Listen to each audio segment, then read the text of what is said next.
Today I'm going to share with you the truth about toning, how to get more from your workouts without bulking up, which is probably the biggest common fear I find from weightlifting in general. Thankfully, many of you have had good amount of training under your belt with me, or some experience in the past, so you know that there's not a whole lot of truth to that, but it's still a very common thought. So what do you think actually tones us? Did you say the light weights, 1,000 reps per exercise? That's what I want. Ab exercises and excessive amounts of crunches that we feel for days? Yes. Or maybe cutting carbs from our diet and maybe even our vocabulary? All of the above. All the above? There's some truth to that, but it's not what you think. So, that's what we're all aspiring. I'm going to entertain you a little bit through the process today, too. So, we're going to have Is that what you're trying to make us all look This is our like? goal. This is all our goals. This is why people keep That's coming what we back. all look like under our fat. Oh. So, common things we say to ourselves, or we hear others say, is that lifting heavy will make me bulky. I'm going to tell you how Ms. Jimmy Doe here gets more muscle than I do. It's not easy. You got to really try very specifically, very hard for that, okay? And I don't want to hurt myself. I can't lift heavy things. I don't want to hurt myself. Yet, when do we hurt ourselves? Lifting heavy things out there. Typically with a rounded spine, on the whim, catching ourselves, doing silly little things, picking a pencil sometimes, right?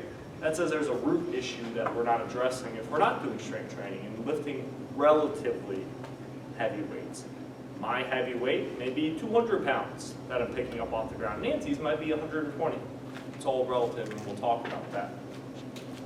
Myth number 2, high reps and light weights will tone me up. There's a time and a place for high reps and lighter weights. That is typically done not only in our strength training specifically, but also in our metabolic kind of boot camp style, where the goal is not necessarily the weight we're lifting, but the, anyone know the answer? Heart rate, you got it, perfect. So we use the lighter weights typically to stimulate heart rate response in that particular example. High reps will bulk you up more than heavy weights. Yeah, right? So, myth number 3, carbs are evil. It's a good picture. That's lucky, yeah. That's a good So, one. the carbs are good for you. Carbs are the fuel that drives the engine that allows us to work hard. Okay? Who here has cut carbs from their diet at one point? Like maybe gone like Atkins. Anyone eliminated carbs for a couple days? How terrible did you feel? Exhausted, right? Can you imagine trying to come in and work out on 0 carbs? People do that. It can work, but it's extreme, it's unsustainable, it's unhealthy. Bottom line, fat loss does not need to be that painful. Okay? Use carbs at the right time, which we'll talk about, which you hear me talk a lot about in our gym. There's a carb timing, has a time and a place. Okay? And that's how we get more from our workouts, and we optimize for use of body fat for fuel. Right? Myth number 4, I need more cardio. Training, weightlifting 3 to 4 times a day is not getting it done. It's probably not true. Is more cardio going to help? Yes. But who here has more time than they need? I don't know anyone, right? So when I met with pretty much all of you, what did we start talking about? What was one of the first things after we established our goals? The next thing we talked about is how much time we have in a week. Because there's no point in stacking cardio and doing all this excessive, stressful things if we just don't have the time in it, right? Just like any goal, any process that we're working towards, we need to prioritize, that precious time that we have to dedicate to it intelligently. If we find that we have another 2 hours in a week, which sometimes happens, maybe on vacation, something like that, that's when you add in more activity, okay? Diet is a 24/7 focus. That should never change. That's what you have the most control over, and that saying that abs are made in the kitchen is completely true. Because I know people that train their butts off, they don't eat right. They cheat on their diet 2 to 3 times a week, right? That's where the magic happens, okay? Check this out. Just to give you an idea, okay? If you're afraid of low rep, like 3, 4, 5 reps for really heavy weights, relatively speaking, you have nothing to be afraid of. So this guy right here, not only does he probably use steroids, but he trains his butt off. And what I mean by that is that a bodybuilder is typically going to train a body part. 3 to 5 exercises. That means I'm doing, for example, if I'm one of the bros in the gym, which I am, every now and then, I'm doing chest-specific exercises, right? Barbell bench press, dumbbell bench press, incline barbell bench press, machine press. I'm doing like those 4 exercises for 8 to 12 reps, for 4 to 6 sets, for each and every exercise. We're talking like 30 sets, 8 to 12 reps each. It's a lot for one muscle group. When we train here, do we train our total body for that many sets and reps? Usually not, unless we're doing more of the heart rate based training. When we're doing our strength training, no, absolutely not. That is one of the keys to growing mass. Does anyone in here want mass? No, right? Okay, don't do that. And I'm not gonna. Maybe in my arm. Oh, so now you want some. We'll talk about Have that. Linda Hamilton Terminator arms. Yeah. So does that give you an That's our goal. idea? Okay. Has anyone heard of the movie Pumping Iron? That famous Arnold Schwarzenegger movie? There's some funny quotes. I'm not going to quote them there. So that level of intensity per se is what you have to train at to create muscle mass, right? And women versus men, you produce less testosterone as it is. You're already at a disadvantage for even if you do everything right to add significant amounts of muscle mass like that. Okay, just to distill that myth, that misconception. On top of that, you need to eat 500 minimum extra calories on top of what your body needs to sustain itself. So let's say your metabolism, based off of height, age, weight, how well you sleep, and whatever you do throughout the day, maybe you sit at an office, maybe you're moving around, right? Whatever that comes out to, let's say that's 2,000 calories, okay? Let's say your body burns 2,000 calories to maintain where it's at. You would need to add another 500 calories in food to see any sort of muscular growth and do all those things right. Is anyone in here training one muscle group to that degree or extent? Does that kind of put in perspective what it really takes to bulk up? Look at it this way. You walk in any gym, there are guys, the bros, the college bros, right, that are working their butts off to gain muscle. So I want you to take the fear in the back of your mind that you're going to accidentally do what they're trying really hard to do away. Because I think you just saw the simple checklist as to what it takes, and you're at a disadvantage as it is to put yourself in that position, right? So does that help give you confidence in lifting weights, going heavier? Okay? There's a purpose to going heavy. As you can see, it's not necessarily building mass. Truth number 1, heavy is relative for all of us. Okay? If the goal is 3 reps, that 3rd rep we can't lift it one more time. That's the type of weight that I want you to imagine in your mind right now. Whether it be a squat, a deadlift, picking it up off the ground, pressing overhead, whatever that is, okay? That might be 95% of what we can do one time. If we can lift 100 pounds once, we might be able to do 95 pounds 2 to 3 times. Does that make sense? Okay? Why I say it's relative goes back to the example of Nancy and me, okay? If I'm doing exercise A, whatever your favorite exercise is, and I'm doing 200 pounds, that might be my 95% that helps me get 3 reps. Follow me there? Nancy has the same prescription of reps and sets. Is she going to necessarily do the same total weight as me? No, she might do 80 pounds. She might do 60 pounds. It's all relative. Okay? This is how you get more from your training, when you intelligently select the weights to match the reps and the sets. I'm going to show you how to do that. Okay? Heavy lifting makes you stronger. That's what it does. It will make you more dense. It's probably not your favorite word to hear, but it will make you more solid. Okay? Not puff you up per se. Heavy lifting demands that your body changes. Here's the biggest, you go into gyms, people that religiously go to take classes, they train with trainers that aren't very good. They keep doing the same thing over and over and over again, expecting a different, right. They're burning calories, but they're burning less calories every time because their body's getting used to it. Okay? They're creating no reason for it to change. getting comfortable doing it, right? So that's why we vary sets, we vary reps, and we occasionally swap in and out exercises. Does that all make sense? Okay. Truth number 2, ab exercises will not shape your stomach.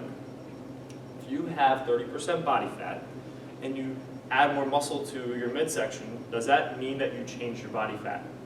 Not necessarily. Does that mean there's still a layer of fat on top that's hiding whatever pretty shape there is waiting underneath? Yes. So abs or the stomach is built in the kitchen, okay? In combination with the training we do here. Everyone here has the six-pack waiting underneath. It's just a matter of how we're eating, how we're drinking, that dictates that. Training has a big part in that. It'll make us more efficient. It'll increase our metabolism at a rested state. But the only way we're going to get to the belly fat is if we eat right and we do it devoutly. It has to be precise. It has to be a commitment. It's usually the hardest part, okay? Now, ab and core exercises should strengthen your core. I think everyone here knows the benefits of having a strong core, so you don't hurt your back picking up a pencil off the ground. That's given, right? Now, all you need to do is 2 to 3 core exercises to strengthen your core. How many do we usually do in here at a time?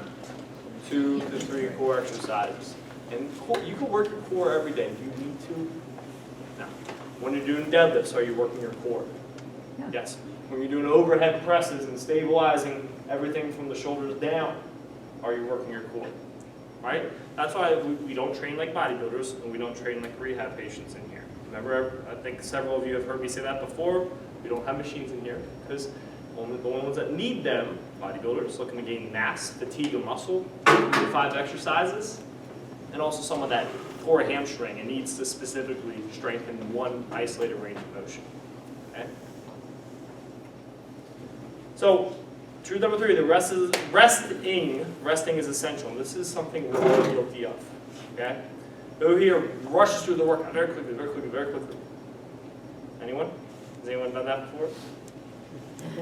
So, let me give you an example. So if we lift at a true 90%, say the goal is 6 reps, whatever equates to 90%, okay? And it's 50 pounds, and we could do it for 6 reps, but we don't give ourselves enough rest. Are we going to be able to do that the next set? So we're watching our potential go down and down and down. What's that going to do as far as increasing strength over time? It's not, okay? How do we lift relatively heavy weights? We rest. The closer we get to that 100% of what we're capable of for 1 rep, okay, the longer we need to rest. When we're doing boot camp or metabolic workouts, do we need to rest? Not as much, because we're using lighter weights. Does that make sense? There's just an inverse relationship, okay? As the resting period, you know what I mean. Resting increases as the weight increases, okay? It has to. So odds are you're probably not resting enough. If you haven't really seen strength gains, give yourself more rest. So if you notice during, like for our group strength, who here has done group strength recently? Okay, how do we take that first 10 minutes? Is it relatively slow, moderate pace? That's when we're hitting strength specifically. There's strength and there's endurance. It doesn't work very efficiently to try to attack 2 goals at once. Is that a one clear direction? No. Start here and you'll work your way down. Okay? That's why in our strength training sessions. Now with, if you're starting out your first 12 weeks, for example, and doing a semi-private individualized program, we kind of, fumble it all together, keep your heart rate up and maximize your time here. When we're doing group strength, at that point you have conditioning, you have general strength, you move pretty well. That's why we break it up into strength training, moderate strength training with cardio, and then we hit it really hard at the end. Remember that? Like a finisher? Okay? That's how you maximize your training. One way to do it. So, this is one of the biggest takeaways I want everyone to have here. Use your rest periods. There's nothing wrong with that. Okay? When you're doing the lower reps, heavier weights. So when we're starting out with something for our legs in our strength, and then we're doing arms, rest in between those 2, or that doesn't matter? I'd rest more at the end. It also depends on your sets of reps. So if we are doing 8 reps, we need 30, 60 seconds rest at the end of that. Circuit training, that's where it kind of goes from that max strength to max endurance. we're kind of dangling here, but it's still a very specific focus. Does that make sense? Okay? Versus trying to accomplish two things completely at once. Right? So your never-ending goal.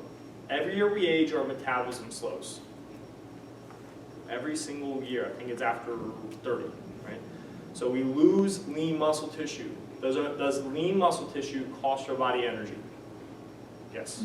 So it costs your body more energy, minute to minute, your metabolism, to hold on and maintain what muscle we have.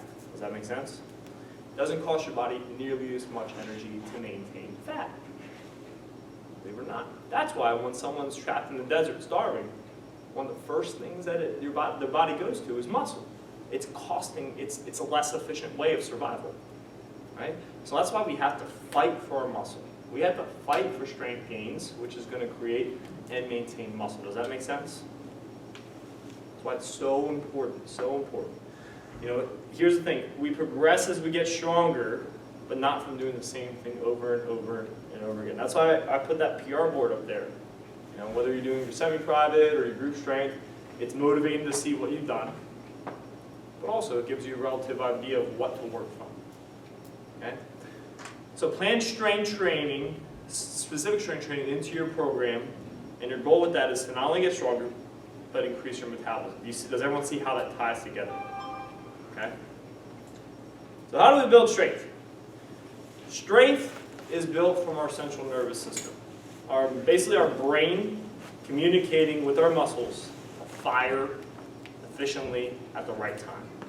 That's what creates force from our body against a load. You guys.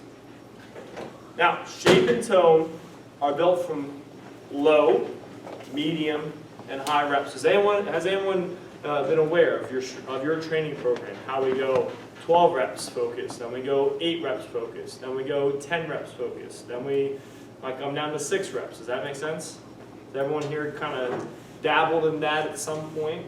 Okay? There's a reason for that. It takes your body about 4 to 6 weeks to adapt to one focus.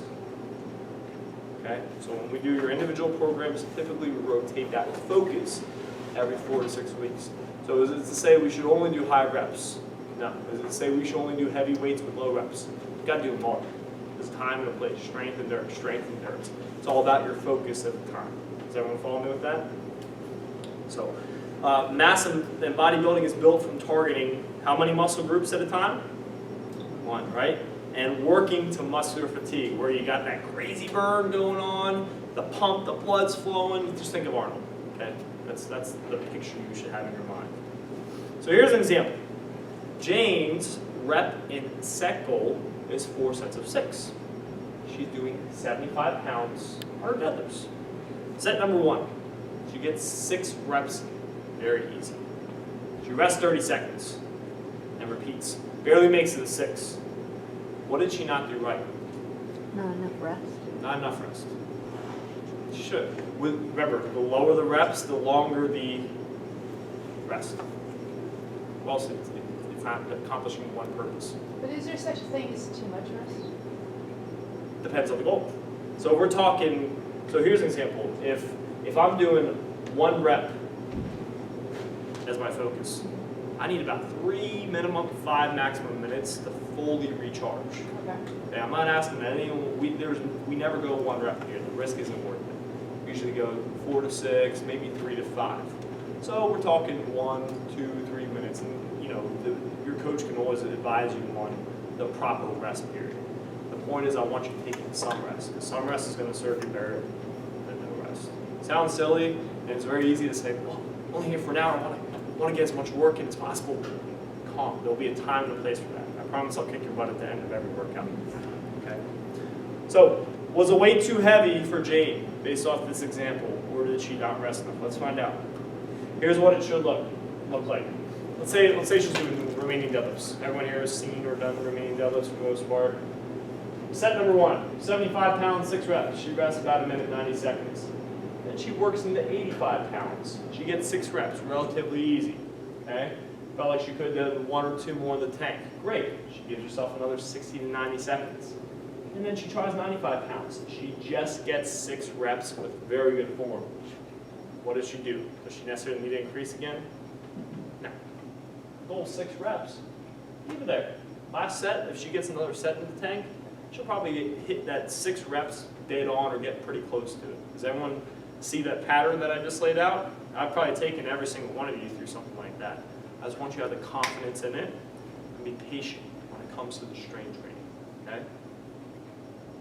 So this is what I was talking about, how we vary the sets and the reps over time. This is exactly what we do on the back end. When you get those crazy workout programs or you see a new group strength workout up on the board, this is exactly what's going on. So you can see the intensities or the volume, right? And you know, week 1, 4 sets of 6, week 2, 3 sets of 8. You can see how it goes 6, 8, 12, 10, and it's constantly varying. That's a more advanced program where it's changing every week. No one in here really needs that, but that was just an example. Okay, that might happen for you over longer term. We do something like this in our group training too. I find it works pretty well. So does that give you an idea of how reps and sets kind of play together with your actual training? Yes. Well, I'm kind of a No newbie, worries. so I haven't been through all of this, but is that, and you mix it up because you don't want to get on a plateau where you're Yes. not- okay. It is as simple as that. Your body adapts. That's it. The body will not change if we don't give it a reason to. So if your body takes about 4 to 6 weeks to acclimate to specific sets and reps, which is usually what we find when someone's starting out fresh or they haven't trained in years, perfect. Let's focus on 3 sets of 15 the next 4 to 6 weeks. Right? Now let's take it down to 3 to 4 sets of 10. Bump it up to 3 sets of 12. Take it back down to 4 sets of 8. Does everyone follow me on that? But while you're doing that, you're changing the weight amount. The weight should match the reps, right? And you're getting stronger over time. So that's why we're never very, black and white in the weight we select. I give a pretty good ballpark based off past performance. So when I design a new workout, I say, okay, what has she done? What did she finish with 3 sets of 15? If she got 95 pounds and 15 reps and we're moving to 10 reps, my bumper of 105, be a little more conservative depending on the exercise. That's how we gauge it. First workout, you might come in here, slap great, ate great, you might bang out 10 reps, first set, easy. What do I say? Put more weight on. That's the biggest takeaway I want everyone to have here. Have that confidence in why we're doing what we're doing, right? A little on nutrition. So I don't know who was here for my nutrition workshop. So when it comes to nutrition, okay, the purposes of carb timing and those crazy things I talk about is you want to be thinking your workout today is not going to help you drop a pound. Okay? It's an investment in your future. Will you burn some calories? Will you burn some fat from working out today? Yes, but that should not be your focus. What should be your focus during the training session is how you perform. That's going to set you up for the most success in the long term. It's that good old delayed gratification you get from working out.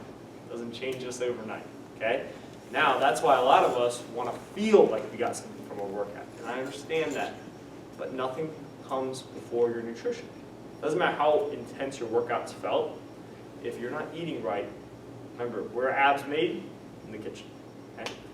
And I mean that in regards to a flat stomach or reducing belly fat. So, eat something prior to your workout. What are my recommendations typically? Does anyone know in here? At least protein. And if that's not enough fuel for you, add some carbs in there. Okay? If you're not doing Whole30, like a peanut butter sandwich on rye with it, something like that.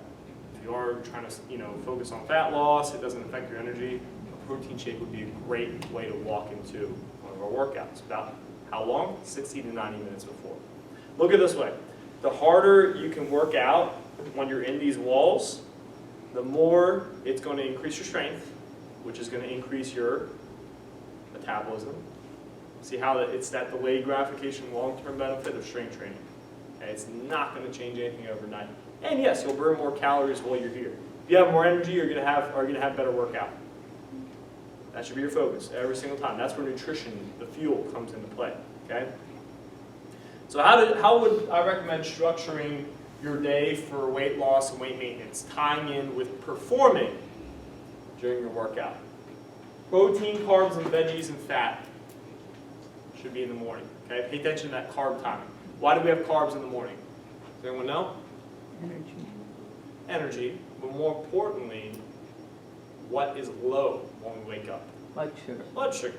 Why? What are the two things that drops our blood sugar? One is Time. fasting. So not eating for a period of time. What's number two? Intense exercise. That's why I recommend carbs if needed.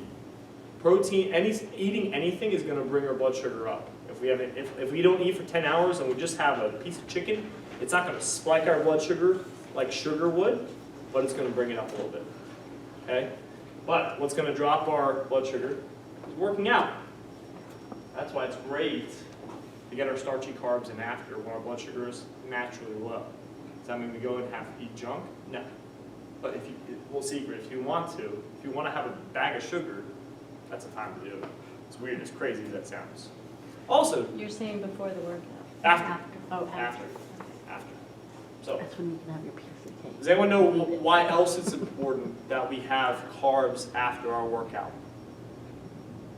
When we spike our blood sugar or raise it up drastically or a little bit higher than just consuming fat or protein, what hormone gets released? Insulin. What does insulin do? The one purpose of it. Take stuff out of our bloodstream and deliver it to our cells. Okay? That's also going to stimulate recovery and muscular growth. So that's how you optimize your nutrition and after training. And you feel better too. Everyone in here has probably forgotten to eat after workout. How'd you feel?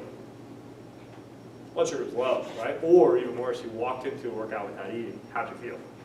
Yeah. Not very good. Yep. And then going throughout the rest of your day, it's not like you can't have carbs in your diet, but you want to focus on protein, quality vegetables, and some healthy fats. Does that all make sense? If you simplify down your nutrition like this, maintaining weight is going to be 10 times easier. Okay?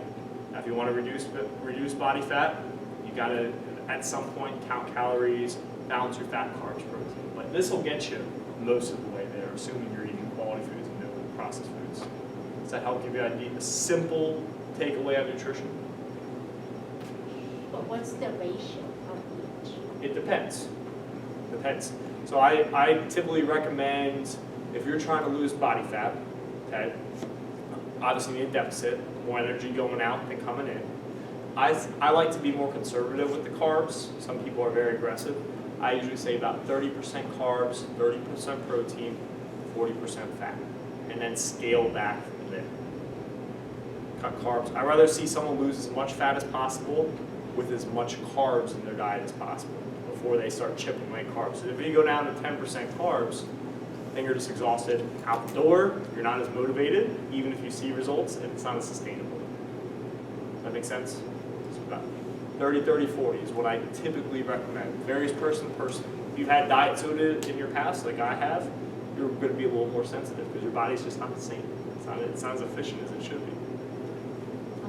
What do you mean? Well, just having processed foods and flour-based products in your past definitely affects how your body metabolizes carbs going forward. You can build up. That's why someone that's obese, for example, they have such a harder time maintaining weight because their body has changed. It has actually adapted crap foods in their diet, and it's less efficient at maintaining body fat and metabolizing foods. Did you say protein 30, carb 30, and fat 40? I recommend starting there and then scaling back carbs and adding it to proteins and fats ever so slightly. Okay, just shift the balance from there. Why more fat than protein? Fat is going to give you the fuel that you need without affecting your blood sugar. Okay? More importantly, hormonally speaking, fat has more benefits as far as aiding in hormonal production too, which you're going to feel better too. And having the good fats. Coconut, olive, avocado base. Avocado. Okay? Nuts and seeds in moderation. Don't recommend going heavy. So how do you get the most?